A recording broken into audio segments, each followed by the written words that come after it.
धेरै दिनसम्म कुहाएर राख्यो, धेरै दिनसम्म। अनि त्यसपछि एउटा त्यसबाट निचरेर लिक्विड निकाल्यो, पानी निकाल्यो, त्यसलाई के भनिन्छ? जाँड। अब त्यसले विचारलाई नकारात्मक बनाउँछ, बोलीलाई परिवर्तन गरिदिन्छ। जाँड खाएर कसैले भन्यो भने तपाईँ विश्वास गर्नुहुन्छ? विश्वास गर्नुहुन्छ। जस्तो अन्न त्यस्तै मन, जस्तो आहार त्यस्तै विचार, जस्तो पानी त्यस्तै बानी। त्यसैले आहारलाई बनाउनुपर्छ। त्यही फलफुल खायो भने हामीलाई ऊर्जा आउँछ, शक्ति दिन्छ। त्यही फलफुलको रस खायो भने शरीरमा स्फूर्ति हुन्छ, इनर्जी आउँछ। त्यही फलफुल कुहाएर खायो भने खुट्टा लडाइदिन्छ, खुट्टा बङ्ग्याइदिन्छ, रोडमा सुताइदिन्छ। हेर्नुहोस् त, जस्तो अन्न त्यस्तै मन, जस्तो आहार त्यस्तै विचार, जस्तो पानी त्यस्तै बानी। त्यसैले हामीले स्वस्थ रहनु छ भने बढीभन्दा बढी हामीले कम मसला हालेर उसिनेर खानुहोस्। कहिले शरीरमा ग्यासको समस्या आउँदैन, कहिले। खानुहोस्, कहिलेकाहीँ चिप्लो पनि चाहिन्छ शरीरमा, कहिलेकाहीँ खानुहोस्। धेरै पछि तारेर नखानुहोस्, डढाएर रोस्ट बनाएर नखानुहोस्, कुहाएर त कहिल्यै नखानुहोस्। जस्तो अन्न त्यस्तै मन, जस्तो आहार त्यस्तै विचार। औँला चलाउनुहोस्, बाहिर चलाउँदै जानु। पशु खान्छ पेट भर्नको लागि, उसको पेट भरिनुपर्छ। बिचरा हरियो घाँस दिए पनि हुन्छ, सुकेको पराल दिए पनि हुन्छ, पुरा औँलालाई तर। मूर्ख खान्छ स्वादको लागि, उसको 2-2.5 इन्चको जिब्रोमा लाग्नुपर्छ। घाँटीदेखि तल गएपछि कुनै स्वाद थाहा पाउँछ शरीरले? थाहा पाउँदैन, बस जिब्रोलाई चाहिन्छ। 5 फिटको 5.5 फिटको शरीरलाई बिगार्छ 2-2.5 इन्चको जिब्रोले। पशु खान्छ पेट भर्नको लागि, मूर्ख खान्छ स्वादको लागि। बुद्धिमानी खान्छ आरोग्य प्राप्त गर्नको लागि। यस्तो खायो भने मेरो शरीरलाई स्वस्थ दिन्छ, मेरो शरीरलाई ठिक राख्छ। सन्त खान्छ साधना गर्नको लागि। यसलाई घुमाउनुहोस्।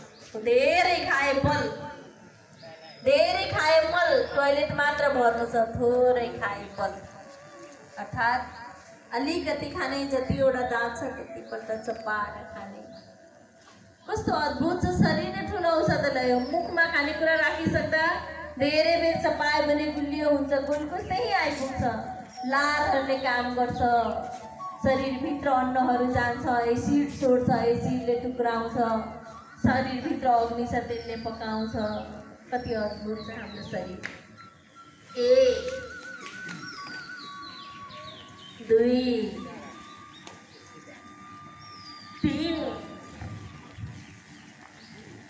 4 5 6 विपरीत बढो। 6 5 4 3 2 1 टाङलाई फटाउ। रिकासी माथि आउनुलाई बजाउनको लागि हात सिधा, हात सिधा, हात सिधा। 1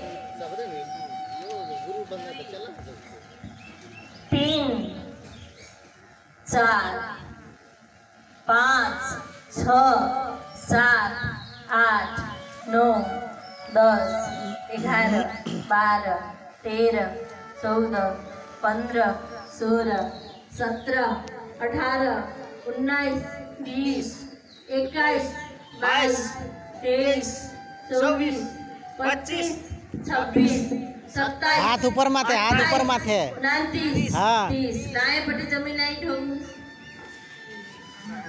बायाँपट्टि पनि,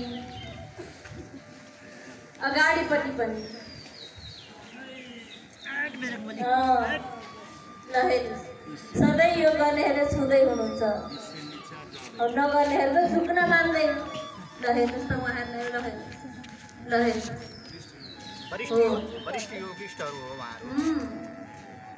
खानपानमा पनि कन्ट्रोल गर्नु भएको छ। पशु खान्छ पेट भर्नको लागि, मूर्ख खान्छ स्वादको लागि। मालिक भनेको यही 2.5 इन्चको जीवलाई बनाएका छौँ।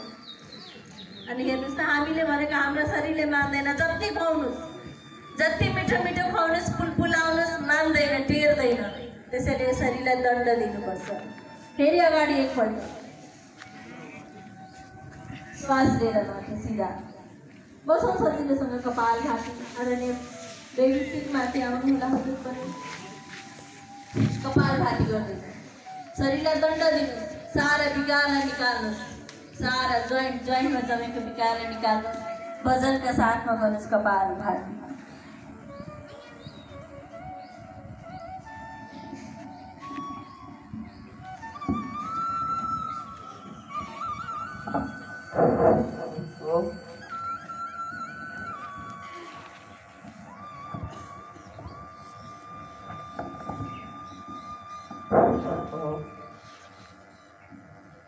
सम्पूर्णमा हो। गुरुर्ब्रह्मा गुरुर्विष्णु गुरुर्ब्रह्मा गुरुर्विष्णु गुरुर्देव महेश्वरा गुरुर्साक्षात् परं ब्रह्मा तस्मै श्री गुरुवे नमः। छूट जाए गाँव घर, छूट जाए चोला, दुआरे सजल बा गबन माँ के डोला, दुआरे सजल बा गबन माँ के डोला। छूट जाएगा घर हो, छूट जाएगा घर, छूट जाए चोला, दुआरे सजल बा गबन माँ के डोला, दुआरे सजल बा गबन माँ के डोला।